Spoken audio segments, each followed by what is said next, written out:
Bonsoir mes chers amis, voilà, nous nous retrouvons pour la paracha de Kedoshim, qui est la septième du livre de Vayikra. Comme son nom l'indique, Kedoshim, c'est l'injonction d'être kadosh, d'être saint. La vérité, c'est que il n'y a pas de vraie définition dans le sens où c'est un mot extrêmement vaste, lorsque, surtout lorsque on voit le premier verset de la paracha où Dieu nous demande Kedoshim Tiyu ki kadosh. Donc c'est rare qu'il y ait une réponse, une raison pourquoi vous devez être saint, parce que moi je suis saint. Donc dans un premier temps, et avant d'approfondir un petit peu le contenu très très riche de cette paracha, alors il y a 63 psukim, 64 psukim, et sur ces 64 psukim, il y a 51 mitzvot, il y a 51 commandements. Donc, c'est-à-dire, si en proportion, c'est la paracha en nombre de versets qui contient le plus grand nombre de commandements. Donc, 51 commandements pour 64 versets, c'est vraiment quasiment un verset par commandement. Donc, ce qui fait la particularité, évidemment, de cette paracha, et on va le voir, c'est que la majorité de ces commandements, de ces 51 commandements, concernent la relation, ce qu'on appelle la relation horizontale, c'est-à-dire entre l'homme et son prochain. En effet, on va voir dans cette paracha notre comportement vis-à-vis de notre prochain, avec la culmination donc de ce verset qui fera couler beaucoup d'encre, tu aimeras ton prochain comme toi-même. Donc c'est dans cette paracha justement que l'on retrouve. On voit donc que si on aspire à la Kedusha, il faut comprendre quel est le sens de la Kedusha. Alors, quand on regarde les différentes définitions que nous donne nos Chachamim de ce terme de Kadosh, de Kedusha, essentiellement, et c'est comme ça qu'on peut retrouver, c'est quelque chose qui est séparé, détaché. Quelqu'un qui est Kadosh, c'est parce qu'il est détaché. Donc, il est détaché, alors de quoi? De la matérialité. Alors, on aurait pu imaginer qu'il s'agit ici de quelqu'un qui se sépare complètement des plaisirs matériels, des besoins matériels. Or, nous allons voir tout au long de cette paracha qu'il n'en est rien. Alors, s'il est vrai que le summum, c'est être au-delà des contingences de ce monde, des obligations qui nous lient à ce monde, mais tout en étant dans ce monde. Autrement dit, et c'est ça le défi, si on peut être au-delà de ce monde, tout en étant dans ce monde. Et là, je peux peut-être commencer à saisir, selon une définition du rabbi de Louavitch, qu'est-ce que Hachem peut prétendre à la Kedusha, parce qu'il est au-delà de toutes les limites de ce monde. Donc, il n'est pas soumis à toutes les contingences, ni de l'espace, ni du temps. Ce qui voudrait dire qu'il est infini et qu'il est aussi omniscient. C'est-à-dire, il peut être partout. Donc, c'est la raison pour laquelle on peut dire que Hachem, il est Kadosh. Mais comment prétendre que nous, qui sommes déjà limités par notre enveloppe corporelle, comment on peut prétendre à cet infini, à cette, on va dire, au-delà, d'être au-delà de ces contingences purement matérielles? Alors, évidemment, comment je peux atteindre l'infini en m'attachant à l'infini, c'est-à-dire en m'attachant à Kadosh Baruch Hu. Et c'est la définition extraordinaire que nous propose cette paracha. La vraie sainteté, elle consiste justement à sublimer tout ce que ce monde m'impose comme limite. Donc, et notamment par rapport à la relation que j'ai à l'autre, parce que je ne peux pas vivre seul. Je suis obligé de vivre en société. Alors comment, avec toute cette contrainte qui naissent, qui émergent justement de cette relation, parce que je le veuille ou non, j'ai des interactions avec mon entourage. Donc, comment faire en sorte que cela ne m'empêche pas de vivre au-delà? Eh bien, comment? En essayant justement de ne jamais perdre de vue la conscience du divin. Parce que s'il est vrai que les limites sont imposées par la nature, j'espère être le plus clair possible pour retranscrire l'idée dans une sira du rabbi qu'il aimait cette définition que j'ai trouvée parmi toutes celles que j'ai essayé de collecter à la plus profonde, pour ainsi dire. Donc, essayer d'apporter, de prendre la conscience du divin dans ce qui finalement pourrait constituer nos limites, c'est-à-dire la nature. Eh bien, il n'y a pas d'opposition, mes chers amis, entre la conscience du divin et la nature, puisque la nature est une émanation aussi d'Hachem, du créateur du monde. Donc, comment imaginer que je suis limité par ce que Dieu a créé de limité dans le monde? Non, il me donne à moi, juif, Kedoshim Tihiyu. Une aspiration, c'est une élévation, mais tout un programme. Je ne fais pas avec une baguette magique, alors je suis Kadosh. Ça me fait penser à une histoire que j'avais lu il n'y a pas si longtemps que cela. À savoir, il y avait un congrès où on avait invité le représentant de chaque culte, de chaque religion. Il y avait les bouddhistes, bien sûr, l'hindouisme, les chrétiens. Il y avait aussi un rabbin. Et chacun a proposé donc quel était le mode de vie préconisé par telle ou telle religion. Et parmi les questions, lève la main et il s'agit d'une dame juive qui s'adresse précisément au rabbin. Il a dit, Monsieur le rabbin, moi je ne comprends pas. Pourquoi ne pas imaginer que l'exemple le plus parfait que nous ayons d'un être humain kadosh, saint, c'est précisément le Dalai Lama. Parce que il est au-delà de toutes les contingences, il est au-delà de tous les besoins de ce monde, il est isolé. Alors, imaginez donc tous les yeux qui sont rivés vers le rabbin en attendant la réponse, et il devait être très, très inspiré. Et il a dit avec beaucoup d'humour, hein, et c'est peut-être notre fort aussi, il a dit, écoutez, moi, je ne sais pas si le Dalai Lama est quelqu'un de saint. La seule personne qui est capable de le savoir, c'est sa femme. Et là, évidemment, toute la salle explose de rire, hein, puisque dans son ignorance, le rabbin, quoi, il ne sait pas. Alors c'est elle qui répond, mais monsieur le rabbin, ben, vous ne savez pas que le Dalai Lama ne se marie pas. Je dis, oui, madame, je le sais très bien, mais c'est pour ça qu'on ne peut pas atteindre la sainteté par l'isolement. La seule personne qui peut dire si un homme est saint, c'est celle qui côtoie, celle qui cohabite constamment avec cette personne. Personne d'autre peut en témoigner.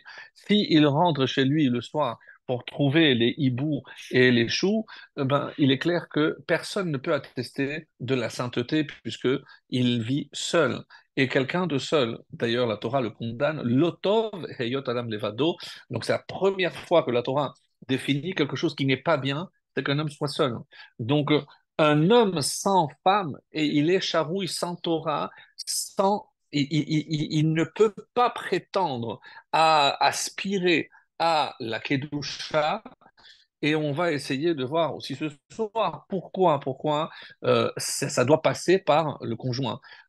Comme si quelque part, sans cette mesure imposée par la Torah, qui est d'ailleurs le premier des 613 commandements dans la Torah, fructifiez et multipliez-vous. Donc, évidemment une injonction du mariage parce que je ne peux me multiplier que par les liens sacrés du mariage. Donc, autrement, je ne peux pas commencer ma vie de sainteté si ce n'est pas par le mariage, qui s'appelle d'ailleurs Kiddushin, sanctification. Alors, Mekadesh Israël. Donc, euh, je ne peux pas envisager donc une sainteté qui consisterait précisément à un isolement. Alors, à ce titre, il y a un commentaire magnifique de Rabbi Yonatan Epeshutz dans son ouvrage qui s'appelle Tiferet, la merveille, Tiferet Yonatan, puisque son prénom était Yonatan. Et il dit Katav Beser Yossifoun Ben Gurion. Donc, Yossifoun est le livre de Flavius Joseph, qui s'appelle le Sefer Yossifoun. Donc, est-ce qu'il était pro ou pas? Donc, on ne rentre pas. Mais en tout cas, on a des références par rapport à son ouvrage. Shehayu Bebet Sheni. Et il nous dit qu'à l'époque du deuxième temple, il existait Anashim Shayu Shocheni Bayarim, des gens qui avaient élu leur lieu de résidence dans des forêts. Ils s'étaient isolés, ils avaient abandonné les villes et ils vivaient carrément dans la forêt. Mit bodedim velo achlu rak peri aetz ya'atzeyar. Et ils ne subsistaient, donc leur seul moyen de subsistance, c'était les fruits des arbres. Ils vivaient déconnectés de tout. Donc des vrais véganes. Donc pas que des fruits. Ve'ayu nezirim mikol yanei haolam. Et il s'était comme un nazir, donc isolé, écarté de tous les besoins, tous les plaisirs de ce monde. Donc il n'avait plus rien à voir avec la civilisation. Il s'était complètement isolé. Avant la Pérouchim, et à cette époque-là, il y avait aussi les Pérouchim. Les Pérouchim, alors certains reconnaissent ici dans la définition et la description que donne le Sefer Yossifoun, le livre de Flavius Joseph. Donc certains voient ici les Esséniens. Donc tout le monde n'est pas d'accord, mais en tout cas on sait qu'il y avait une secte des Esséniens qui s'était écartée et qui vivait dans on va dire, une exigence de sainteté et de pureté extrême. Alors, Avala Perushim, ce que nous on traduit par les pharisiens, ça me fait rigoler toujours parce que à un point près, c'est les Parisiens. On a une petite pensée ce soir pour les Parisiens d'ailleurs. Donc les Pérouchim, les pharisiens, qui étaient considérés comme les Chachmei Israël, donc les sages d'Israël, ceux qui vont d'ailleurs nous léguer toutes les connaissances, les Mishnayot, et toute la loi orale, on la détient grâce aux pharisiens. L'onachadatam bahem klal, n'ont pas du tout été en accord avec ce mode de vie et surtout ce mode de non-vie, parce que pour eux, ce n'était certainement pas le mode préconisé par la Torah. Qui a Oved Hashem Hashalem, parce que celui qui veut véritablement servir Dieu de la manière la plus parfaite, Tarir liot dvarav ve'asakav noach lashamayim ve'laberiot. Il faut que toutes ces occupations soient noach, soient agréables la shamayim, c'est-à-dire le ciel, c'est-à-dire pour Dieu, vis-à-vis de Dieu, mais aussi la bériot, là, pour toutes les créatures. Je ne peux pas scinder, je ne peux pas couper entre les tables de droite et de gauche. Velo leafria mimus yeshuv haolam. Parce que par cet isolement, évidemment que je vais générer forcément un dysfonctionnement dans le monde, dans le fonctionnement de la civilisation, parce que je me désintéresse complètement. Mais comment on va instaurer des règles dans une ville, dans une communauté, en s'isolant si tout le monde faisait pareil? Donc c'est inconcevable un mode de vie pareil et c'est anti-Torah à 100%. Donc les mots sont extrêmement durs de Rabbi Yonatan Jepeshut, mais pour que ça soit clair que nous on ne préconise pas l'ascétisme, donc comme d'autres religions pourraient le faire. Que Moshe Ramzou Chazal, et il y a à cela une allusion dans l'enseignement des Chachamim, il y a fait Torah Aïm Derech Eretz. Donc, elle est belle la Torah, mais avec Derech Eretz, mais aussi avec un savoir-vivre. Derech Eretz, mais c'est le chemin de la terre. C'est-à-dire que je dois m'impliquer dans la terre, je dois m'impliquer dans ce monde, comme on essayait de le définir tout à l'heure. Vezo kavanat amidrash parasha zone emra behakel. Cette parasha a été dit behakel, c'est-à-dire dans un rassemblement. À quoi ça fait allusion? C'est le premier verset où on voit qu'il y a une formule anormale, qui n'est pas une formule habituelle. En effet, Vaïdaber Hashem el Moshe, Daber el Kol Adat Israël, parle, tu parleras à toute la communauté des enfants d'Israël. Mais pourquoi? C'est bizarre. Nous, on sait comment fonctionner dans le traité justement de Hérouvine. On nous dit comment on enseignait. Moshe d'abord enseignait à Aaron. Ensuite, Aaron se mettait à sa droite et il y avait les enfants d'Aaron qui rentraient. Ensuite, les enfants s'écartaient. Ensuite, il y avait les Ékénim. C'est-à-dire que chaque fois que Moshe répétait, Aaron, évidemment, réentendait encore une fois. Et ensuite, après les Ékénim, il y avait le peuple. Donc, ce qui fait qu'il y avait un ordre dans la transmission des enseignements de la Torah. La Torah ici orale, qui concerne ces enseignements. Mais quand on dit ici, Daber el kol adad ben Israël, c'est-à-dire, on va passer outre cette transmission euh, qui est commune, quand on le voit, surtout même dans le livre de Vaïkra, dans tous les versets, dans tous les enseignements, il n'y a pas cette expression de Kol Adat, toute l'assemblée. Il faut que tout le monde soit assemblé. Alors, Rachi, évidemment, qui remarque tout de suite cette anomalie dans la formule d'ouverture de cette paracha, nous dira, mais qu'est-ce qui se cache ici? Et il va le dire à sa façon. Melamed shene emra parashazo behakehel. Les deux seuls endroits où on a exigé justement que toute la communauté soit réunie, c'est évidemment ici et pour la paracha de Hakehel. Et pourquoi? Mipene sherov gufe Torah teluyin ba. Parce que les parties les plus importantes de la Torah dépendent de ce qui va être enseigné ici. Alors, le Midrash qui va se faire l'écho de ce que Rachid nous dit ici, nous dit, mais en quoi cette paracha est plus importante? Où est-ce qu'on a vu qu'il y avait un rassemblement d'une telle importance? Eh bien, c'est au Sinaï, évidemment. Et au Sinaï, on a reçu ce qu'on appelle communément les Aseret HaDiberot, les 10 commandements, on traduit, mais c'est les 10 paroles. Et le Midrash Tanhuma, d'autres Midrashim aussi avec quelques petites modifications, mais j'ai choisi ici le Midrash Tanhuma. Et qu'est-ce que le Midrash Tanhuma nous dit? Pourquoi il y a marqué El Kol Adad Ben Israël, à toute l'assemblée des enfants d'Israël, les fiches Kol Adiberot Kelulimba? Une autre réponse que celle de Rachi, en nous disant ici que tous les commandements, les 10 commandements, sont inclus dans la paracha.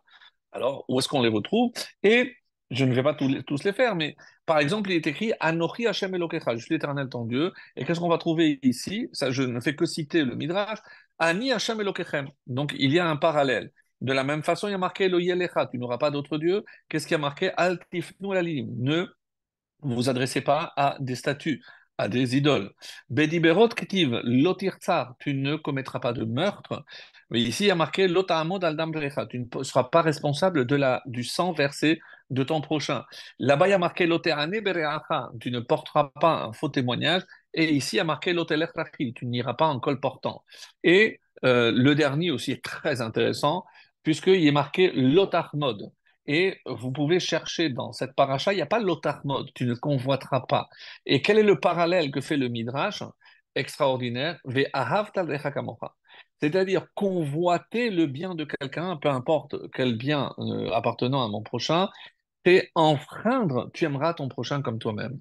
Pourquoi? Parce que si je convoite, ça veut dire que je pense qu'il ne mérite pas. C'est pourquoi lui, il l'a et moi, je ne l'ai pas. Ça veut dire que tu ne l'aimes pas comme il faut et c'est enfreindre ve'ahavta lecha kamocha. Donc, exceptionnel. Donc, ce parallèle qui est fait ici, et puisque les Aseret HaDiberot ont été dites, ces paroles ont été prononcées devant l'Assemblée d'Israël, puisqu'ici on va reprendre, il y a Etchambe Tota et Tishmero, pour les parents, il y a marqué Ish Aviv et Imotira, donc il y a tout.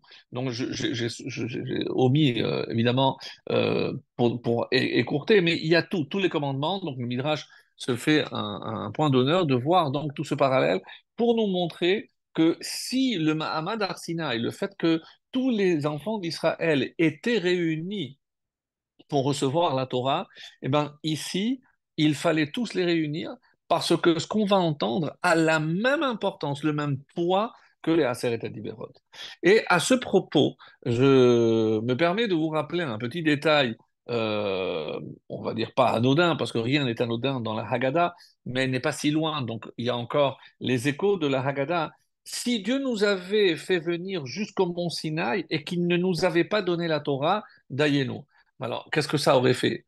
Alors, il y a plusieurs réponses. Oui, parce qu'on aurait senti la Shekhinah, il y a plusieurs réponses. Mais une réponse très, très originale et qui va vraiment dans le sens de ce que nous venons de voir maintenant. Qu'est-ce qui est dit? C'est que à ce moment-là, qu'est-ce qui a permis à Hachem de nous donner, de nous transmettre la Torah? C'est le fait que Ish Echad Belev Echad. C'est qu'on n'a jamais atteint une telle unité au sein du peuple juif. Et ici, si justement, avant de nous enjoindre tous les commandements qui vont suivre, on nous parle de Kol Hadad Ben Israël, c'est que même si Hachem ne nous avait pas donné la Torah, mais on aurait atteint un objectif extraordinaire, lequel c'est d'être tous unis comme un seul homme. Donc, même si on n'avait pas reçu la Torah, mais on aurait pu atteindre cette unité parfaite au pied du mont Sinaï, nous, ça aurait été plus que suffisant. Vous comprenez ce que ça veut dire?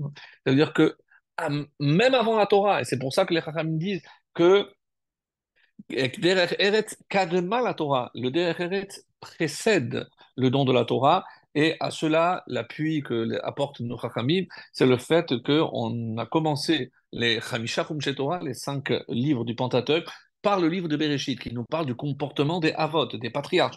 Donc, c'est pour mettre justement en exergue que non seulement il n'y a pas de Torah, oui, ils ont fait les commandements par intuition, mais ce qui est écrit dans la Torah, quand est-ce qu'on a reçu la Torah? Dans Shemot. Alors pourquoi on a commencé par Bereshit? Parce que Derech Eretz kadma la Torah. Et à cela, donc, on va voir des exemples de la Gemara. Pardon.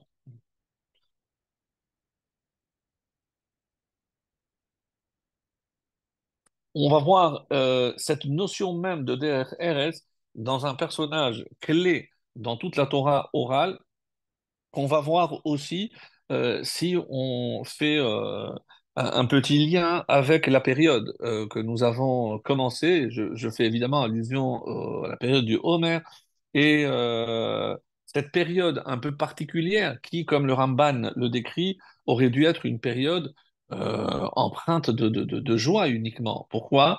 Parce que il considère que tous ces jours qui vont entre Pessah et Shavuot, c'est comme un Chol HaMoed.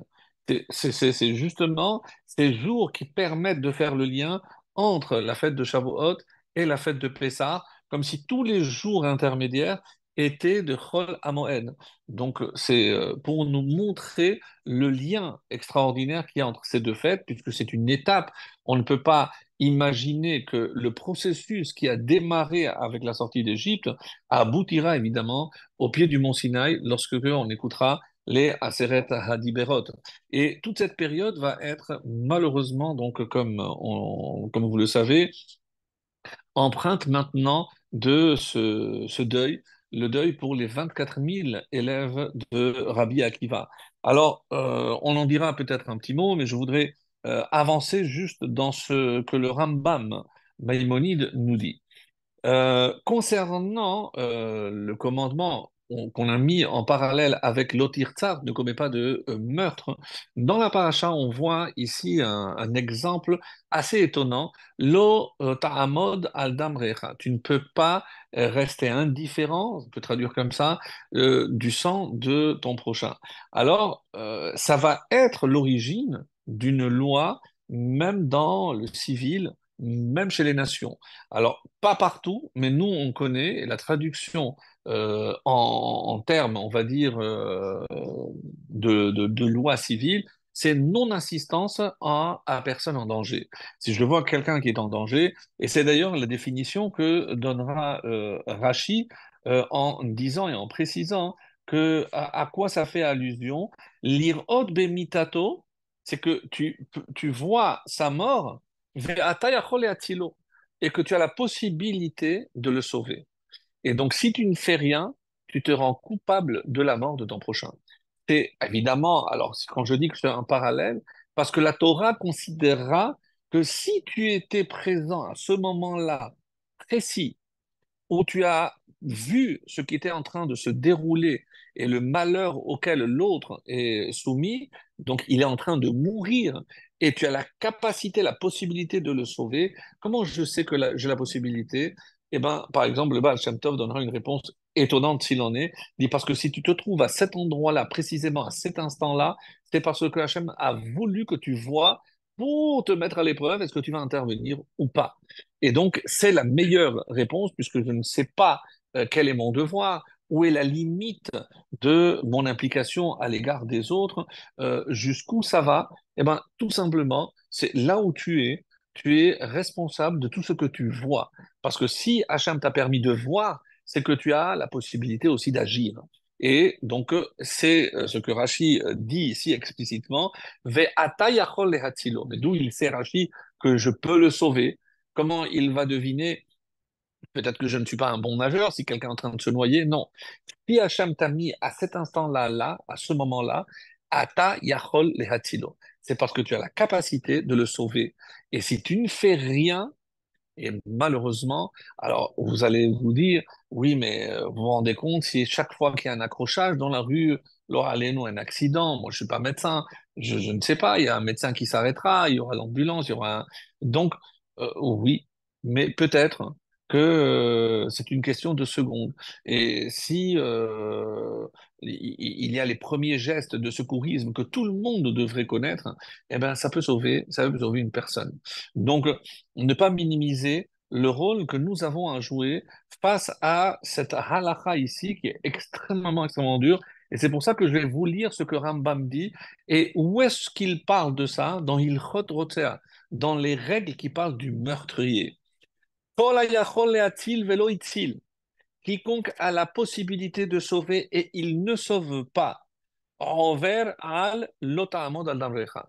Il enfreint clairement une injonction de la Torah, tu ne resteras pas indifférent de la mort de ton prochain. Haroe chavero tovea bayam. Si je vois quelqu'un qui est en train de se noyer, O listim baim alav, où il voit des bandits qui s'apprêtent à l'attaquer. O sheshama ovde kochavim o moschim mechashvim alav ra'a, où il entend un complot contre un autre juif.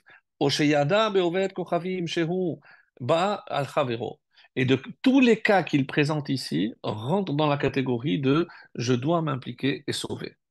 Je suis obligé de faire quelque chose pour tenter de sauver mon prochain. Je ne peux pas rester indifférent. Alors, ça va plus loin. Aujourd'hui, c'est vrai que on a tellement de sollicitations, par exemple, quand on est en train de ramasser de l'argent pour une opération d'un petit bébé Alors, tout le monde se sent concerné parce que sans cette opération, eh ben, peut-être que le petit ne sera pas sauvé. Il faut qu'il voyage, il y a des opérations, des frais, etc. Alors, vous allez me dire, oui, quel est mon rôle là-dedans? Est-ce que chaque fois que j'entends un besoin pareil, est-ce que je suis obligé de participer? Eh ben, moi, j'ai pas dit qu'il faut donner 200 000 euros, mais je peux donner, celui qui peut donner 200 euros, il donnera 200 euros. Celui qui peut donner 20, il peut donnera 20 euros. Mais se sentir concerné, et c'est extrêmement important, mes chers amis, parce que quand on va voir ici que Hanose Be'ol Im Chavero, donc ce grand, grand principe hein, qui a fait que Moshe Rabbeinu, précisément parce que il savait porter le joug avec son prochain. Sur la jeunesse, et même plus, jusqu'à 80 ou 40 ans, selon les avis, donc on ne connaît rien de Moshe Rabbeinu. Moshe Rabbeinu, si je dis qu'il est sorti pour la première fois, et combien de fois il est sorti de son palais? Deux fois. Deux fois, on dit qu'il était impliqué tellement dans le fonctionnement de son palais et que le pharaon voulait voir en lui son successeur. Donc, il n'avait pas de temps, il n'était jamais sorti à l'extérieur. Si le texte dit Vayetse, il est sorti, quel besoin de préciser? Eh bien, les Chachamim disent qu'il n'était pas sorti avant. Moshe Rabbeinu n'a jamais quitté son palais. Alors, quand il sort, c'est qu'est-ce qu'il voit? Il voit un juif avec un non-juif. Là, je peux me dire, ben, c'est légitime, puisque d'après toutes les versions, les midrashim et autres, Moshe savait quelle était son origine, et puisque sa mère l'avait allaité, on dit que son père s'est arrangé aussi pour lui enseigner, et c'est pour ça qu'il connaissait le nom ineffable de Dieu. Bon, il y a plusieurs versions, donc c'est pas le moment maintenant de rentrer dans la personnalité de Moshe Rabbeinu. Be'ezrat Hashem, tous ces détails apparaîtront dans le troisième tome apparaître, qui est déjà en cours de préparation de Shemot, où on donne beaucoup, beaucoup de détails sur la personnalité et la jeunesse de Moshe Rabbeinu. Donc, la première fois qu'il sort, il voit un Égyptien frapper un Juif. Là, je peux me dire, c'est normal qu'il défende le Juif. Ensuite, il voit deux Juifs. Il intervient aussi ce deuxième jour, et il n'y a pas de sortie le troisième, puisqu'il a dû se sauver. Alors, il se sauve, il est passé par Couche, il est par l'Éthiopie, il était le roi, peu importe. Il arrive à Midian. Qu'est-ce qu'il voit? Il voit une scène où des jeunes bergères ont trimé et elles ont peiné pour sortir de l'eau, pour abreuver leur troupeau. Et dès qu'elles ont enfin tiré l'eau, arrivent les bergers, les repoussent et prennent l'eau pour leur troupeau. Là, devant une telle injustice, il intervient. Qui le pousse? C'est entre des non-juifs et des juifs. Qu'est-ce qu'il veut faire le galant? Qu'est-ce qui le pousse? Et quand il voit qu'il s'implique, il dit, mais pour qui il se prend celui-là? Qu'est-ce qu'ils font, les bergers? Ils prennent les filles et ils les jettent dans le puits. Oui. Vegam dado dalalanu, comme dira le Midrash, il nous a tiré, nous, de l'eau. Pas l'eau. Il n'a pas tiré l'eau, il nous a tiré, nous, parce qu'ils nous ont jetés dans le puits. Donc, il s'implique, il va au-delà de ce qu'on lui demande. Mais pourquoi il fait tout ça? Quelqu'un qui a le sens aigu de la justice, eh ben, peu importe les protagonistes, c'est un juif avec un juif avec un juif, ou même des non-juifs entre eux. Le sens que Moshe a de la justice va au-delà des ethnies ou des religions, peu importe. C'est un homme qui met la justice avant tout et il s'implique. Comme on le verra avec ce petit agneau qui va se perdre. Donc Hachem voit ses qualités. Donc il n'est pas choisi parce que, alors c'est controversé, est-ce qu'il était déjà prédestiné, est-ce qu'il n'est pas prédestiné? Donc une longue, longue étude qui est développée justement dans La Rose du Roi dans le tome de Shemot. Donc, est-ce qu'il était déjà prédestiné ou pas? Ou est-ce que cette prédisposition au niveau des midotes ont fait que Dieu l'a vu et qu'il a travaillé ses midotes? Donc, il y a les deux options. Donc, pour plus de détails, vous attendrez bien pour la production du troisième tome. Donc, ceci dit, ce qui fait la particularité de Moshe, et d'ailleurs de tous les Havot, c'est que on ne met jamais en avant le fait qu'ils étaient de grands érudits.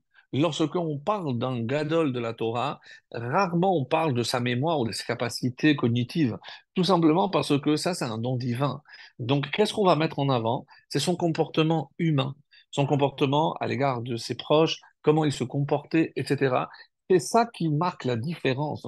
Comme on le disait, la définition de Kadosh, c'est pas qu'il est éloigné et déconnecté de toute réalité. C'est exactement l'inverse. C'est quelqu'un qui est impliqué dans ce monde, mais qui n'a jamais perdu le lien avec l'au-delà, avec la conscience du divin. Et c'est ce qui fait que plus je suis dans ce monde, mais plus je suis connecté avec cet au-delà, plus je m'élève et plus je suis quelqu'un de kadosh, de saint. Donc, c'est pas en s'isolant de ce monde que je peux atteindre la sainteté, pour reprendre donc l'exemple de cet homme, de ce rabbin qui a répondu à cette femme concernant le Dalai Lama. Alors, par rapport à ça, et ce Rashi que nous avons vu ici, L'Otahamod, lire Obemitato, donc de voir sa mort. Donc il n'est pas mort, il est en train de mourir. Et toi, tu peux le sauver. Kegon, Tove Abanaha, et il donne des exemples tirés du Midrash. Par exemple, celui qui est en train de se noyer dans la rivière, Vechaya Olistim Imbalam, où il voit qu'il se fait attaquer par une bête féroce ou par des bandits.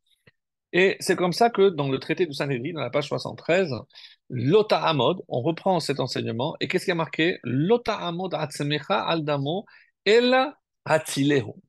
Donc, ne porte pas la responsabilité de son sang à lui, mais Hatzilehu, sauve-le. Et comment je peux savoir que j'ai la capacité de le sauver? Parce que s'il m'est donné de voir et d'être présent à cet instant-là, c'est que j'ai la capacité de le sauver. Alors, les Rachamim vont beaucoup plus loin. Lota amod al dam re'echa. Mes chers amis, là, on a parlé d'exemples concrets, c'est-à-dire des personnes qui sont en train de se noyer ou de se faire attaquer. Mais qui c'est qui est considéré aussi comme déconnecté de la vie? C'est celui qui, malheureusement, est déconnecté de la Torah. Donc, un juif qui est déconnecté de la Torah, nous le savons, Atem adevekim b'Hashem chayim kulechem. Donc, ceux qui sont attachés à Hachem et à sa Torah, chayim, sont considérés comme vivants. C'est-à-dire que quelqu'un qui est détaché, lo alenu, c'est quelqu'un qui est en train de mourir. Puisque s'il ne se connecte pas avec la source de vie, eh ben, ça s'appelle qu'il est en train de mourir. Donc, je ne peux pas être responsable. Oui, vous allez certainement le penser, vous êtes en train de le penser d'ailleurs au moment où je vous parle. C'est vrai, ça fait très chassidish, c'est les chassidim qui, eux, prônent toujours pour le rapprochement des autres. Mais pourquoi aller chercher chez les chassidim? Pourquoi ne pas prendre un exemple concret qui est la personne de Aharon? Donc Aharon, comme vous le savez, Ohev Shalom Veradev Shalom, Ohev et Aberiot. Lui, il aimait toutes les créatures pareilles. Et comment se traduisait cet amour? Ohev et Aberiot, ou Mekarevan, la Torah. La condition sine qua non pour approcher un juif de la Torah, c'est Ohev et Abriod, c'est l'amour du prochain. Quand je fais un reproche à quelqu'un, on va le voir ici, Ochia Tochia, j'ai besoin jusqu'à 2 fois, donc je dois faire un reproche. Je ne peux pas rester évidemment indifférent quand je vois que mon frère est en train de se faire du mal. Et c'est le cas, un juif qui faute, évidemment, je ne suis pas Zorro, encore une fois, je n'ai pas une cape magique et je vais aller sauver tous les juifs. Non, il ne s'agit pas de cela.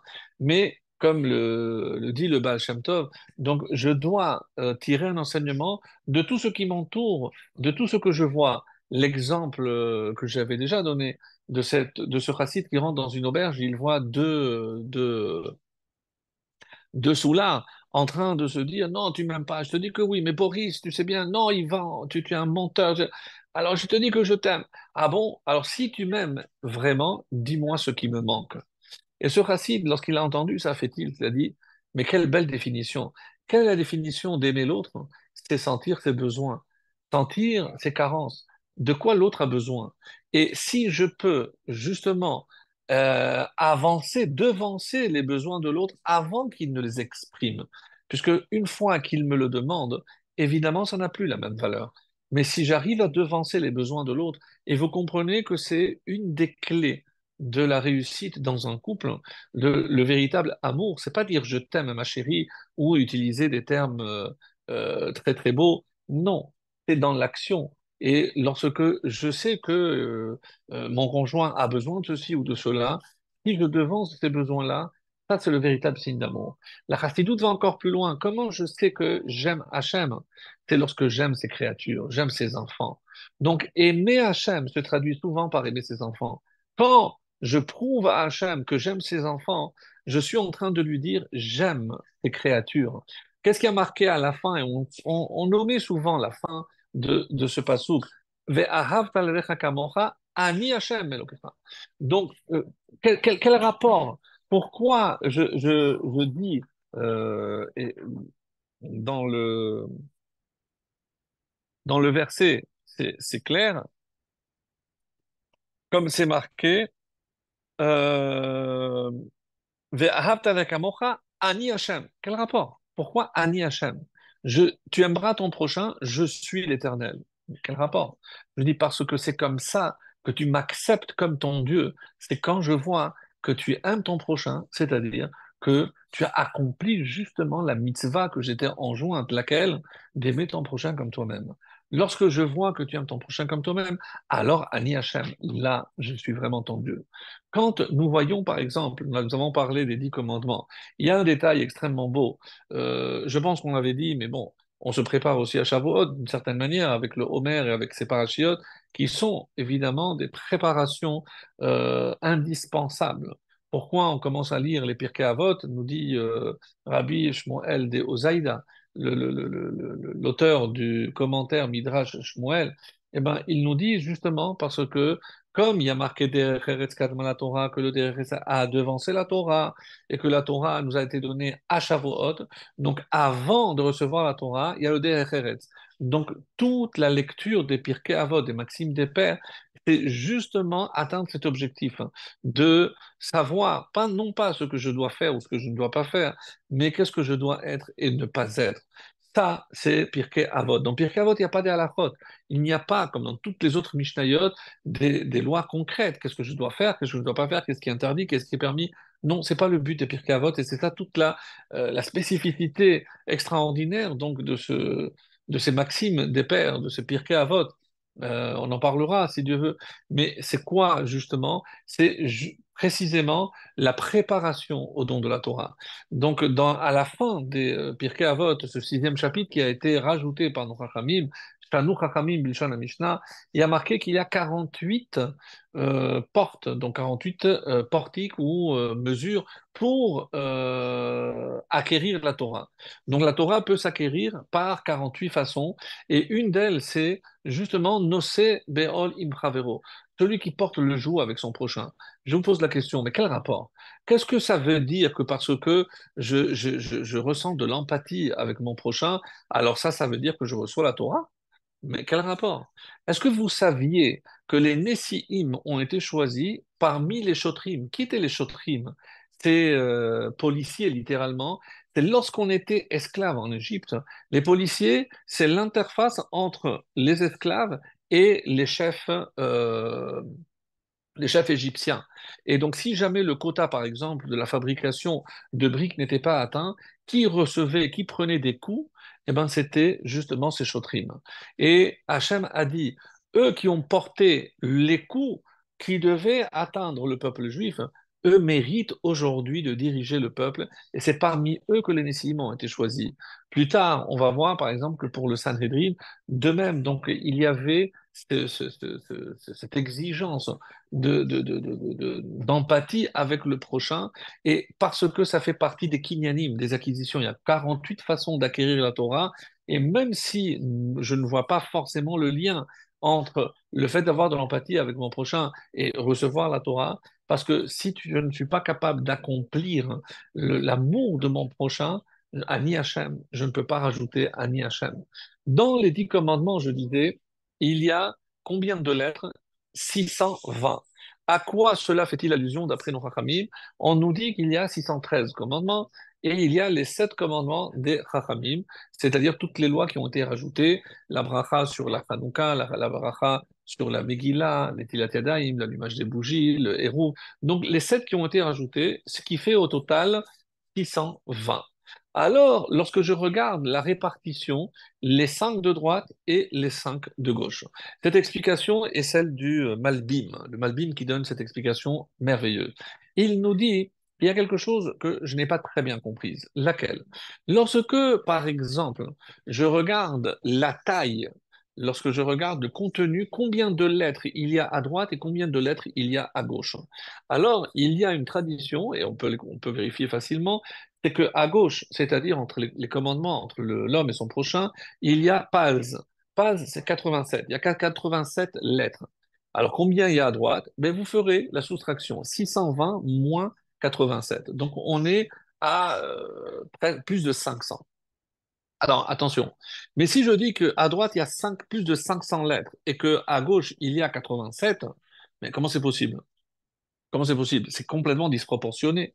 Vient le Malbim et nous dit, c'est-à-dire que force est c'est de constater que pour que toutes les lettres, les 500 rentrent dans petite Fahim par petite Fahim, puisque les deux pierres avaient la même taille, donc il fallait que les premières soient écrites très petites pour que tout rentre dans la même surface dans laquelle je devais écrire 87 lettres.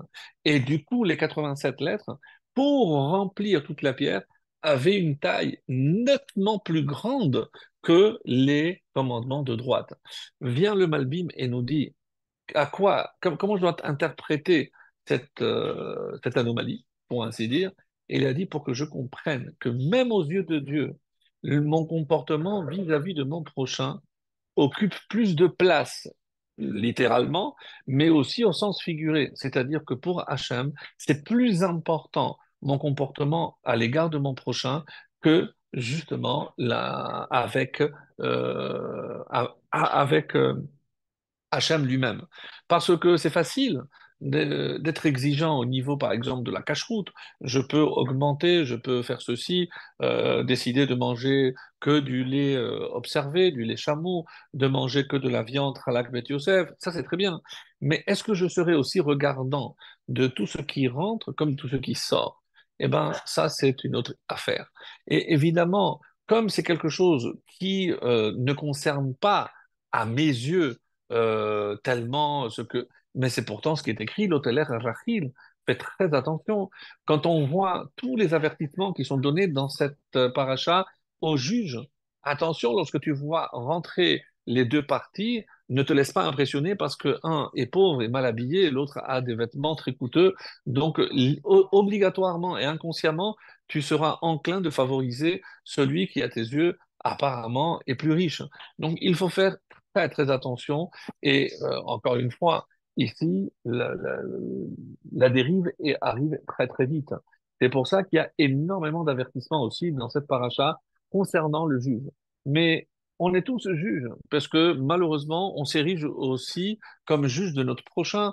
Et si on fait du lachon hara ou on colporte, c'est parce qu'on est en train de le juger, et je dirais même plus, de le condamner. Donc, on ne va pas refaire le cours sur Tazia et Metzora, mais c'est ce qui est mis ici en avant pour que je sois conscient de la gravité de porter un jugement sur mon prochain. Alors, Tana de Beliaru. Donc ici, le Baal Shem Tov, d'abord, je voudrais apporter ça. Shekol ma sheyehudi ro'eh o shomea tzarich lilmod mizeh. Quand j'ai donné l'exemple de ces deux sous-là, et je l'ai dit apporté au nom du Baal Shem Tov, c'est un des enseignements majeurs.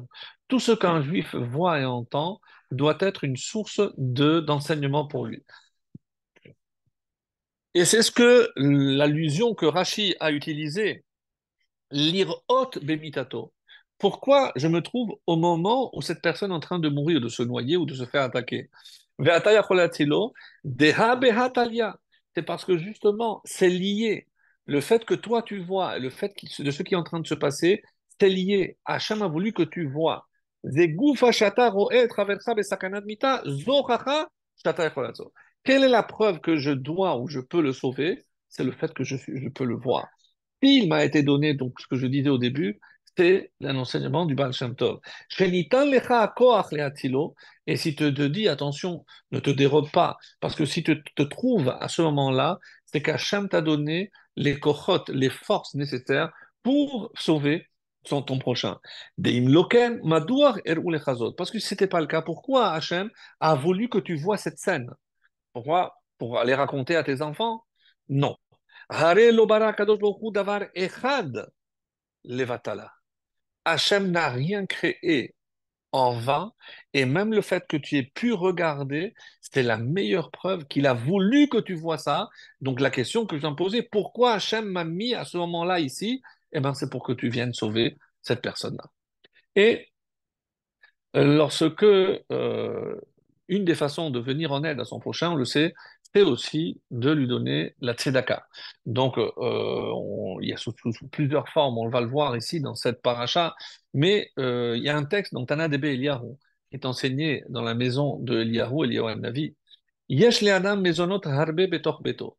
Si un homme, Baruch Hashem, il gagne très très bien sa vie et il a plus d'argent qu'il en a besoin. Donc, qu'est-ce qu'il doit faire? Alors, je veux venir, je veux aider les autres. Qui je dois aider? Alors, c'est vrai que, bon, dans Ilchot Tzedaka, le Rambam donne aussi des priorités. Mais écoutez ce que le Tana Debe Eliyahu nous enseigne. Ubakesh la asot men tzedaka. Donc, comme j'ai de l'argent, Baruch Hashem en trop, que ça nous arrive à tous, si Dieu veut, que si on a de l'argent en trop et je veux en faire de la tzedaka, comment je dois m'y prendre? Yefarnes et aviv ve et imo techila. Oui, mes chers amis, vous avez entendu. Et dans la halakha, il a été enseigné que dans le devoir d'honorer ses parents, euh, qui se trouve dans Shemot, donc dans les 10 commandements, ce qui signifie qu'il faudra quoi? Leur procurer de la nourriture, de l'habillement et même notre assistance, s'ils ont besoin qu'on soit présent en cas de besoin, en plus de les honorer, et chacun devra aussi les respecter. Qu'est-ce que ça signifie? Les respecter, il n'est pas permis de s'asseoir à sa place, de parler quand c'est à eux de le faire, ou de les contredire explicitement.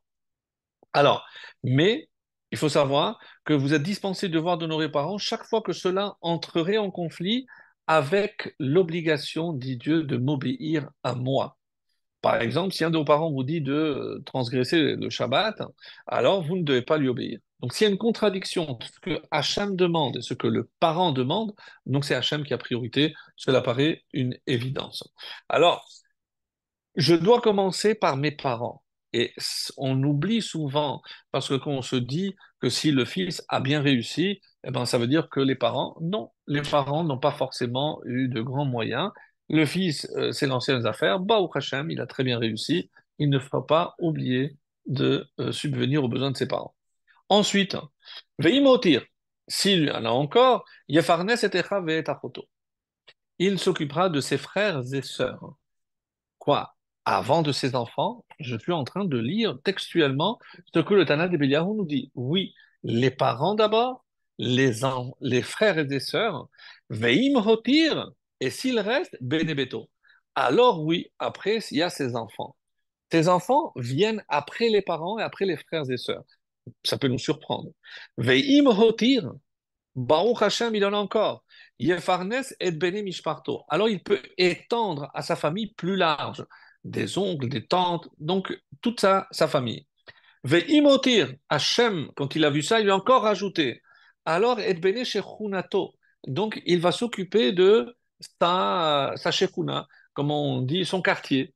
Donc, bon, on parle évidemment d'un juif qui habite en Israël puisque vous l'avez compris, quand on parle d'un quartier, c'est son quartier. Donc je sais que dans mon quartier, il y a des nécessiteux, ou dans ma communauté, pour transposer ça en France, ou dans une autre communauté, donc les Juifs nécessiteux de ma communauté. Veim hotir yefarnes et bene mavoy, et sinon après, je peux aussi élargir à ma ville. Mais on voit qu'il y a des cercles concentriques, donc d'abord les plus proches, parents, frères et sœurs, ses enfants, après c'est dans son quartier et jusqu'à sa ville. Voilà comment le Tana de Beliarou préconise qu'il faut accomplir la mitzvah de Sedaka. Alors, euh, à ce propos, et je voudrais revenir donc sur un exemple de aujourd'hui qui est de mise et qui ressort de cette paracha, c'est que comment je peux arriver à accomplir toutes les exigences de cette paracha? C'est-à-dire aimer mon prochain, voir son intérêt, ne pas le mettre d'embûches, etc. Comment je peux y parvenir? Alors, une étude magnifique du Rav Nebenzahl nous dit que mitzvah al kol adam. Par quoi ça commence? Quelle est la mitzvah qui est à l'origine de cela? Eh bien, écoutez bien, c'est la dounet chavero, les kavzerut. C'est si on est capable de juger notre prochain, les kaf zerut, littéralement vers la balance du zerut du mérite. Non, on dira ça d'une manière plus directe, c'est de juger toujours favorablement l'autre. Mais quoi, tout le monde, je dois le juger favorablement. Est-ce que, par exemple, j'ai l'obligation aussi de juger favorablement un rachat? Alors, il y en a qui disent non, d'après la stricte halakha, un rachat, je vois que ce qu'il fait, il le fait parce que, en toute connaissance, donc il a décidé de le faire. Ben, qu'est-ce que moi j'y peux? Comme cet exemple où on est venu dire, je crois que c'était au Baal Shem Tov, dire regarde, ce juif, c'est Tisha B'Av et il est en train de manger. Il a dit non, c'est sûr qu'il a oublié que c'est Tisha B'Av. Je dis mais non, Rav, il le sait, mais peut-être qu'il n'est pas en bonne santé. Je dis, mais non, je l'ai vu, il porte des frigos à lui tout seul. Je dis, mais non, qu'est-ce que tu racontes? Alors, il s'approche de ce juif, il dit, écoute, mon fils, tu sais qu'aujourd'hui c'est Tisha B'Av? Oui, Rav, bien sûr, je sais que c'est Tisha B'Av. Mais mon fils, tu sais que, il est interdit de manger. Oui, Rav, je sais qu'il est interdit de manger. Ah, alors tu manges parce que tu es fatigué, tu es malade. Ah non, non, non, Baruch Hashem, je suis en très bonne santé, j'avais faim, j'ai mangé. Alors il lève les yeux vers le ciel, il dit, mais quel kavzérout, quel favorablement. Il a dit, regarde, Hachem, la grandeur de ce peuple. Ils fautent, mais ils ne mentent pas. Donc, ils s'attachent quand même à la vérité. Et donc, même, comment trouver toujours, et c'est pour ça que, d'après ça, c'est pas toujours évident. L'école Yehudi Yeshlichut Shenatan lo Akadosh Baruch Hu. Chaque juif a une mission sur terre. Echad Baal Esek, lui, c'est de s'occuper de cette affaire-là. Celui-là, d'étudier. Ve'Hashem evi oto lemakom bo nimtzet mesimato. Et il faut que chacun soit conscient de sa mission. C'est là où il se trouve. Efshar litohot ilu chayiti b'makom acher. Ah, dommage que je n'ai pas vécu à l'époque de Moshe Rabbeinu, à l'époque du Baal Shem Tov, à l'époque de ceci. Mais non, si tu es là et à ce moment-là, c'est parce qu'Hachem, il veut que tu sois là. Vichlal, mato il hamesima ktana sheli leumat klalut. Je peux aussi me dire, mais enfin, qu'est-ce que moi, un petit, je peux faire dans l'immensité de cet univers avec tout ce qu'il y a à améliorer, à réparer? Non. Qu'est-ce qu'on dit à ce juif? Ta'aseh makom shelcha eretz Israël. Eh ben, c'est toi, à toi de transformer l'espace où tu te trouves en Eretz Israël. Alors certains ont pris un raccourci, ils ont dit, alors peu importe où je suis, si je suis ailleurs, eh ben je transforme cet ailleurs-là en terre d'Israël et je n'ai pas besoin. Non, évidemment, c'est pas ça le but.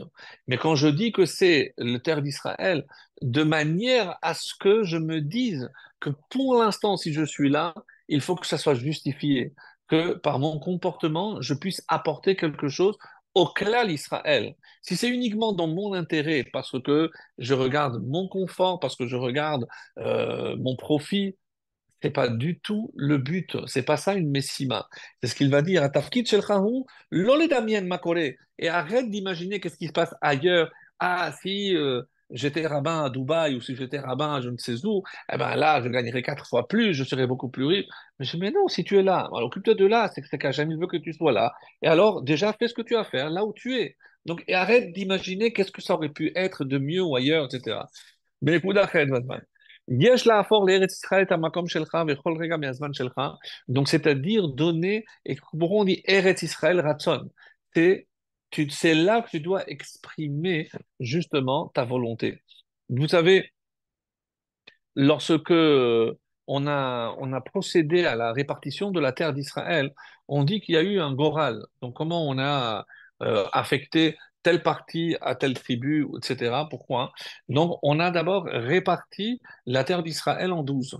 Donc, avec des cases, donc on savait délimiter, ça a pris longtemps, bien sûr. Et le moment où tout était déjà à régler, donc c'est El-Hazar à Cohen qui, d'après la tradition, a pris en même temps à droite et à gauche et il tirait au sort quel lopin, quelle parcelle de terre et quelle tribu. Et donc les deux étaient ensemble. Et c'est comme ça qu'on a attribué telle partie à telle tribu. Donc qu'est-ce que le Goral? Le Goral, évidemment, d'abord, c'est incontestable. Personne ne peut venir contester parce que c'est... nous, on ne croit pas au hasard. C'est parce que c'est comme ça qu'Hachem a voulu. Et pourquoi cette tribu à cet endroit et cette tribu à cet endroit? Parce que chacun a une connexion spéciale, particulière avec la terre, et c'est dans cet espace-là que tu devais accomplir la mission, le rôle qui était le tien, et tu ne pouvais le faire que dans ce lopin de terre et pas ailleurs. Donc c'est ça lorsque on se dit que chacun a une connexion avec une partie de la terre d'Israël, c'est à cela que on fait allusion. Alors, je disais tout à l'heure, par rapport à juger favorablement, il y a une Gemara magnifique hein, que je ne vais pas lire parce que d'abord c'est trop long et que je vous invite à le faire, même dans l'édition Dark Scroll en français, c'est Kuf Kaf Zayin, donc 127 folio B, Hamoud Bet. Et là-bas, un peu en haut de la page, on nous parle de Tanoura Banan, nous enseigne dans une braïta. פעם אחת הוסרה דבר אחד לתלמידי חכמים, donc Etzel Matrona Echad. Il y a trois cas qui nous sont expliqués là-bas, mais celui qui nous intéresse, hein, c'est le premier. Hadan Chavero Lekav Zechut, Danin Oto Lezchut. Celui qui juge favorablement son prochain sera lui-même jugé favorablement. Et on commence par l'histoire. Adam Echad, un homme, et où il habitait en Haute-Galilée, à Galilée Elion, et il est descendu dans le sud, puisqu'il n'y avait pas de travail, donc je vous le résume, et il est allé travailler pendant 3 ans avant, avant Kippour, donc il a demandé son dû, il a travaillé quand même 3 ans, et le propriétaire de la ferme lui a dit, écoute, je suis désolé, j'ai pas d'argent. Je dis, bon, alors donnez-moi des animaux. Je ne peux pas te donner des animaux, j'en ai pas. Donne-moi un lopin de terre, je n'ai pas. Donnez-moi des fruits, je n'ai pas. Donnez-moi des karim ou ksatot, peut-être des vêtements, des coussins, je n'ai pas. Bon, 5 fois, rien du tout. Il a pris son baluchon et il est remonté. Imaginez la réaction de sa femme quand il revient les mains vides. Et on nous raconte, on n'a pas de noms ici qui sont donnés, mais cette même histoire est racontée dans les Chez Hiltot de Rabbi Saadia Gaon, exactement, qui nous dit qu'il s'agissait de Akiva ben Yosef. Alors, j'avais lu pourquoi la Gemara, qui avait certainement aussi la connaissance, pourquoi on n'a pas voulu dire qu'il s'agit de Akiva ben Yosef. Alors, j'avais lu une réponse formidable. On dit parce que quand on sait qui était Rabbi Akiva, hein, comment je peux dire, hein, pour raconter l'histoire de ses origines, Akiva ben Yosef? Donc, ça ne se faisait pas. Donc, on a préféré dire Adam. Donc, à toi de comprendre qu'il s'agissait d'un grand homme. Et donc, à la fin des fêtes, après Sukkot, arrive ce propriétaire avec 3 ânes, un chargé de nourriture, l'autre de boisson, et l'autre de toutes sortes de friandises. Et avant de lui donner, ils s'assoivent manger.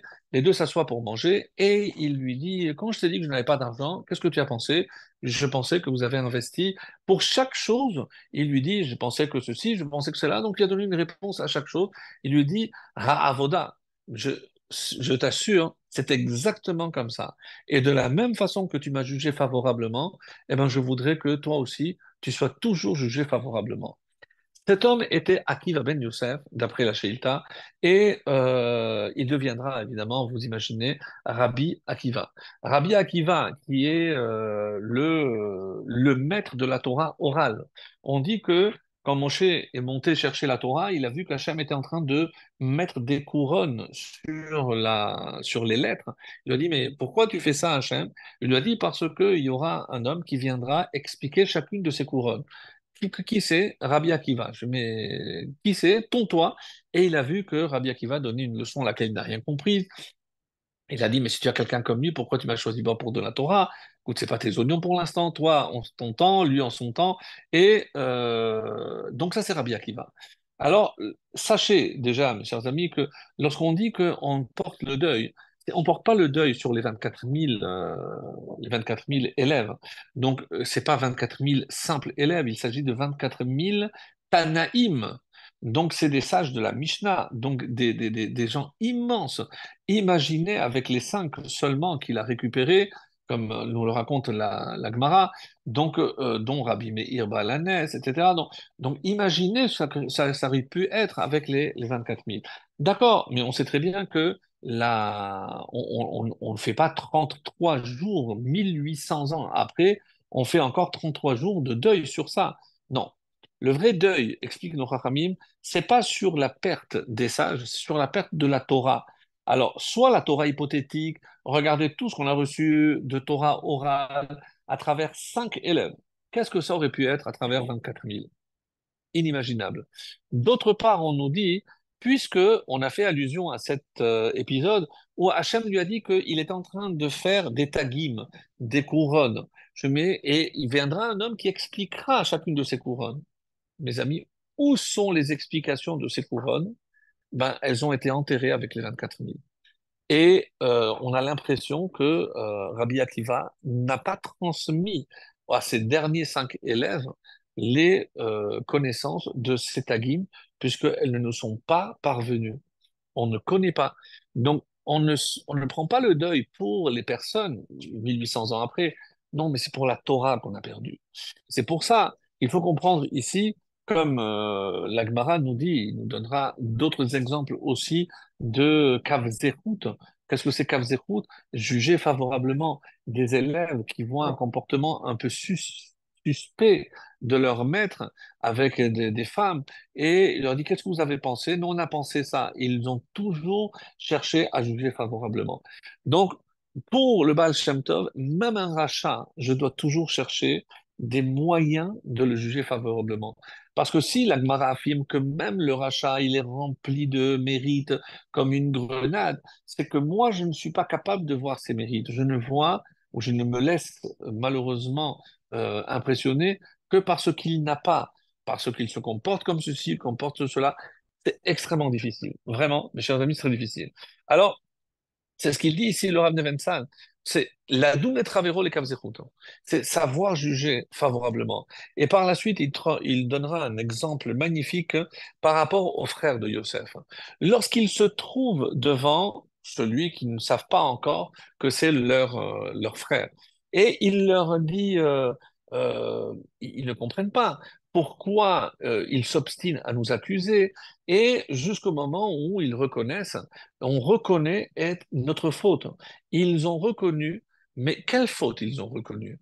Le fait d'avoir vendu Yosef, avoir voulu le condamner, de deux choses l'une. Soit la condamnation, oui, avait une raison d'être, et c'est ici une explication très belle qu'il va donner, c'est Midin Rodef. Pourquoi? Parce que il fait un calcul, donc je fais un résumé parce que c'est relativement long, mais c'est très beau comme raisonnement. Il dit que regardez, chaque fois il y a eu au niveau de l'héritage d'un des patriarches, c'est toujours en faveur de l'un au détriment d'autres enfants. Que ce soit Yitzhak ben, au détriment de Ishmaël, de Yaakov au détriment de Esav. Et maintenant, pourquoi ça ne serait pas la même chose? Donc, qu'est-ce qu'ils se sont dit, eux, les frères, quand il a commencé à faire ses rêves, quand il a commencé à rapporter et à colporter à papa, qu'est-ce qu'il voulait obtenir? Quel est le but de Yosef, c'est nous écarter de l'héritage spirituel de notre père. Et ça, il n'en est pas question. Donc, il est en train de nous mettre à l'écart. Et ça, il n'a pas le droit. Donc, il le condamne. Mais donc, cette condamnation, eh ben, elle est justifiée. Donc, pourquoi il devrait regretter? Mais qu'est-ce qu'ils disent devant le, le, le, le, le- le- le vice-roi égyptien, qui n'est autre que Joseph? Qu'est-ce qu'ils disent? Mais non, on l'a pas écouté, Beitraneno, lorsque il nous a supplié. Mais je ne comprends pas. Alors, si quelqu'un est condamné à mort parce qu'il va supplier, je suis désolé, je n'aurais pas dû, alors on annule la sentence de mort. Ben, il fait échouva, c'est très bien. Il nettoiera plus sa neshama. Mais une sentence, c'est une sentence. Alors, qu'est-ce que ça veut dire qu'on n'a pas entendu lorsqu'il nous a supplié? Mais de quelle supplication? Et c'est pour ça que j'ai trouvé que c'était ici une explication très belle. Et ça va évidemment dans le sens de tout ce que nous avons vu ce soir. Qu'est-ce qu'il disait Yosef? Vous vous trompez. Quand il suppliait, je ne cherche pas à vous prendre la place. Si ces rêves sont prémonitoires, c'est un soixantième de la prophétie. Donc, c'est qu'Hachem, il m'a envoyé ces rêves. Donc, je ne suis pas coupable. Je n'ai jamais cherché à vous écarter. Vous m'avez jugé mal. Vous n'avez pas cherché à me juger favorablement. Donc, quelle est la faute qu'ils reconnaissent? On ne l'a pas écouté pour le juger favorablement, alors qu'il nous a donné des arguments qui, évidemment, allaient en sa faveur, mais on n'a pas voulu l'écouter. Alors, de quelle faute aujourd'hui on est coupable de ne pas avoir jugé favorablement notre frère? Parce que si on avait écouté, eh ben, rien ne serait passé de ce qui va ce que va suivre. Et c'est pour ça qu'il y a aussi le père qui connaissait tout cela. Quelles sont les trois accusations que Yosef a apportées? Et c'est très important de le souligner. Pourquoi? Parce que, encore une fois, il a rapporté, alors que normalement, dans toute la Torah, lorsqu'on parle de la Shonara, il y a le verbe moti shemra ou les hoti dibatra'a, faire sortir. Alors que Vayavé, il s'est contenté de rapporter les faits tels qu'ils étaient. Il n'a rien rajouté, il n'a pas jugé. Alors, de quoi il les a accusés? C'est quoi les trois fautes? Donc, une, rappelez-vous, c'est la première, c'est que il regarde les filles qui ne sont pas juives, il mange Ever Minachai, donc un membre vivant, et Medaberim Bezilzul, et il parle avec mépris des enfants, des servantes. Ça, c'est les trois accusations de Yosef à l'égard de leur frère. Qu'est-ce que le père dit? Il leur donne comme ordre, Lechna va voir Shalom Achecha, littéralement le shalom de tes frères, le shalom du tson, du troupeau, Vehashiveni davar, et rapporte-moi une parole. Trois choses il a demandé. Et le Rav Nebenzahl dit, à quoi correspondent ces trois choses? Exactement aux trois accusations. Regardez comme c'est beau. La première, il dit, va voir Shalom Achicha, le shalom. Et ça veut dire quoi? Nous savons que celui qui est Sharoui Belo Isha, celui qui est sans femme, Sharoui Belo Shalom, il n'a pas le shalom, pas la paix. La shlemut, il n'a pas la perfection, la complétude, et comme c'est marqué dans Yevamot. L'Echouvdok Eze Shalom. Donc, va voir quel type de femmes ils ont et quel est le shalom qu'ils ont avec les femmes. Donc, ça, c'est par rapport au fait qu'ils regardaient d'autres femmes. Shalom Aton. Donc, regarde aussi comment se porte le troupeau. Ça veut dire si le troupeau est entier. Shalom, on dit shalem, c'est-à-dire qu'il ne découpe pas pour manger. Et troisièmement, Vahashiveni Davar. Et apporte-moi comment il parle. Si véritablement il parle mal, avec mépris, des enfants, des servantes. Pourquoi? Parce que chaque fois qu'il y a Dibour, et Bedok im nechonat ancha, et là tu verras que tu te trompes. Donc le père a envoyé à ce moment-là Yosef pour réparer, pour qu'il se rende compte qu'il se trompait dans le jugement qu'il apportait à ses frères. Et malheureusement, il n'a pas eu l'occasion de revenir pour en parler à son père. Mais il ressort de cela que ce qui est en jeu, mes chers amis, c'est comment, si je vois positivement quelqu'un, alors je vais forcément toujours interpréter de la meilleure façon ce que je suis en train de voir. Sinon, obligatoirement, j'irai à la conclusion la plus hâtive et si celle qui est évidemment de condamner mon prochain. Alors, regardez ce qu'il dit et ça va être un peu notre conclusion. Je commence à conclure. Il faut se concentrer sur quoi? Lechazek et tshurotenu ve'et klal ha'am betorah ou bechesed. Donc, en quoi on doit se renforcer? Nous savons que nous traversons une période extrêmement difficile en Israël et ailleurs. Donc, évidemment, ce n'est pas un discours alarmiste, oui, c'est parce que ceci, c'est à cause de cela, Non, non, non, non, non. Chacun doit voir midi à sa porte. Autrement dit, qu'est-ce que moi je peux améliorer dans mon comportement? Et surtout à la lumière d'une paracha comme celle des Kedoshim, qui est tellement, tellement riche et qu'il faut vraiment étudier en profondeur. Alors, il nous dit ici, le Rav Nebenzahl, Torah et Chesed. Qu'est-ce que je peux améliorer dans mon comportement?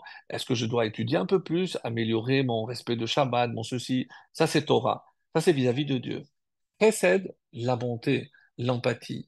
Qu'est-ce que je peux améliorer par rapport à mon prochain? Et vous voyez que les deux vont de pair. Je ne peux pas faire un sans l'autre. Et là, il dit, Lo lechatpes et ashmato shel hazulad. Ne pas chercher un coupable, comme on voit ici. Alors, c'est parce que c'est toi le chef, alors c'est toi qui es coupable. Mais qu'est-ce qu'on va arranger en trouvant un coupable à ce qui se passe? C'est stupide et ça ne fait pas avancer. Pourquoi je veux condamner quelqu'un? Je veux chercher un coupable, une tête à couper, ça va me faire sentir mieux? Non, plutôt que de regarder ailleurs, regarde-toi. Qu'est-ce que toi tu peux améliorer? Et c'est comme ça, les Ibbonen de Mayachol Ani, les Hitkadem.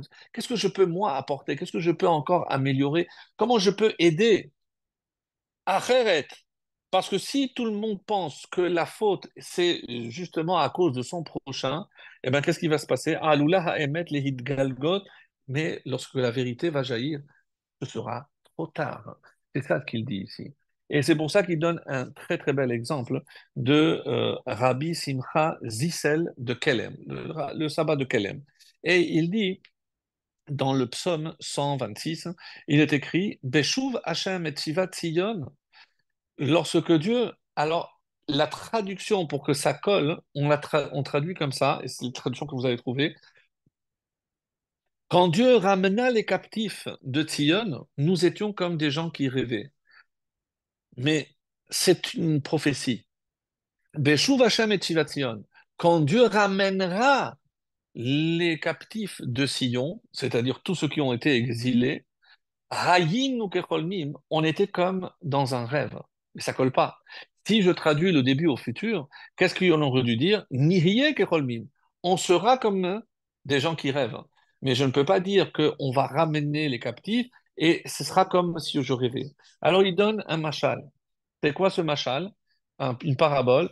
C'est un homme qui reçoit des coups et des coups partout, il n'en peut plus. Ils lui ont cassé les pieds, ils lui ont cassé les jambes. Et eux, il ouvre les yeux, il voit que c'était un rêve. C'est-à-dire que tout ce qu'il a reçu n'était qu'un rêve. Ce n'était pas quelque chose de mal qui lui est arrivé. Car qu'un béatide, Beshuv Hashem et Tzion, lorsque Hashem ramènera tous les captifs, Négalé les faits, qu'on se rendra compte que finalement, tout ça n'était qu'un mauvais rêve. Hayinu kechol bim, shekol tsarotenu lo hayu ela chalom be'alma. Que tous nos malheurs, que tout ce qu'on a vécu n'était qu'un rêve. C'est-à-dire, on verra la réalité des choses, mais sous un autre angle. Et il continue en donnant l'exemple de Yosef, regardez tout ce que les frères ont subi face à cet homme. Et à la fin, qu'est-ce qu'ils se sont rendus compte? Que cet homme était leur frère et que tout ce qu'il a fait, il a fait pour leur bien. Parce qu'on espère voir un jour, et le plus proche possible, c'est que tout ce qu'on a enduré depuis cet exil, ce long exil depuis la destruction du deuxième temple, comment je peux imaginer que quelque part, il y a du bon, du bien dans tout cela? Eh bien, c'est comme ça que termine son étude le Rav Nebenzahl, et que je terminerai aussi mon cours de ce soir. C'est dans le 25e chapitre de Isaïe. Il dit, chez Hashem qui vit nulo, Nagila venismecha bo. C'est Hachem, nous espérions en lui. Ou Zekivinulo, on espérait, on savait que tout ce que Hachem va finalement s'avérer être pour notre bien. Et à ce moment-là, quand je verrai tout cela, Nagila venismecha bishuato, nous allons exulter, nismecha, nous allons nous réjouir, bishuato, de sa délivrance, qu'on souhaite le plus proche possible pour que Hachem mette un terme à toutes nos souffrances, à toutes les guerres, que tous les captifs et que tous nos soldats, ben, Ezrat Hashem, rentrent en bonne santé le plus vite possible et que Hashem nous envoie son Goël, son, ben, Ezrat Hashem, son Messie, le plus vite possible et que tous les captifs, que tous les exilés se retrouvent ici à Yerushalayim Habnouya, reconstruite. Amen. Ken Yireh.